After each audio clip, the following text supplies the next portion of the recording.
বিশ্বজুড়ে ভূতদের যত উৎসব।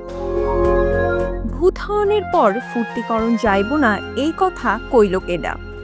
অনিক দত্তের বিখ্যাত চলচ্চিত্র ভূতের ভবিষ্যতে 2012 ফুর্তিবাজ ভূত ভূতনাথ ভাদুড়ী অত্যন্ত যৌক্তিক এই প্রশ্নটি উত্থাপন করেন।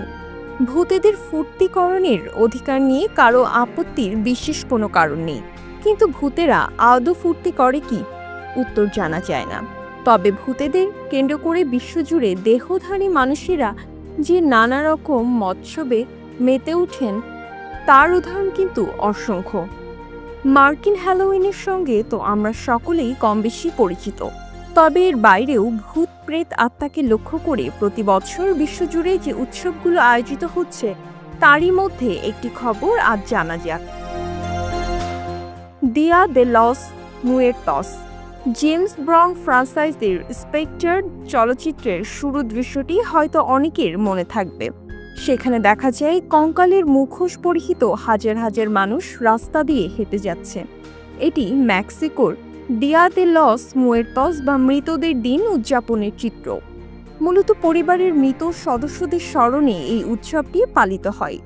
মেক্সিকোর পাশাপাশি লাতিন আমেরিকার বিভিন্ন অঞ্চলেও নভেম্বরের প্রথম ও দ্বিতীয় দিন মানুষদের মোমবাতি, কঙ্কাল ও বিভিন্ন খাদ্যদ্রব্য হাতে রাস্তায় নামতে দেখা যায়।